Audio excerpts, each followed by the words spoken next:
বার্সেলোনার অলিম্পিক স্টেডিয়ামে শনিবার রাতে লা লিগায় মুখোমুখি হয় বার্সেলোনা ও অ্যাটলেটিকো মাদ্রিদ। নির্ধারিত ৯০ মিনিট পেরিয়ে যোগ করা সময়ের শেষ মিনিটের খেলা চলছিল। স্কোরলাইনে তখন সমতা, ড্রয়ের পথেই ম্যাচ। আচমকাই বার্সেলোনার জালে বল পাঠালো অ্যাটলেটিকো মাদ্রিদ। অবিশ্বাস্য ও নাটকীয় এক জয়ে লিগ টেবিলের শীর্ষে উঠল দিয়েগো সিমিওনের দল। প্রথমার্ধে একচিটিয়া দাপট দেখায় বার্সেলোনা। লামিন ইয়ামালকে ছাড়া আত্মবিশ্বাসী শুরু করে বার্সেলোনা। প্রথম ১৫ মিনিটে ৭০% পজিশন ধরে রেখে প্রতিপক্ষের বক্সে ১৩ বার বল স্পর্শ করে বার্সেলোনা। আক্রমণে আধিপত্য ধরে রেখে ৩০তম মিনিটে গোলের দেখা পায় বার্সেলোনা। গাবিকে পাস দিয়ে বক্সে ঢুকে পড়েন পেদ্রি। ফিরতি বল পেয়ে ডান পায়ের শটে জালে বল পাঠান ২২ বছর বয়সী স্পেনিশ এই মিডফিল্ডার। অ্যাটলেটিকো গোটা প্রথমার্ধে গোলের জন্য একটি শটও নিতে পারেনি। ৫৭ মিনিটে সমতায় ফেরে অ্যাটলেটিকো।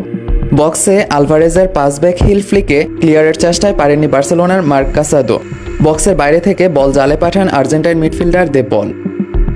৭৬তম মিনিটে দারুণ সুযোগ হারান লেভানডস্কি। ৮৬তম মিনিটে দুরূহ কোণ থেকে রাফিনহার শট ব্যর্থ করে দেন ওভলাক। যোগ করার সময়ের ৬ষ্ঠ মিনিটে বার্সেলোনার সমর্থকদের স্তব্ধ করে দেন সরলদ।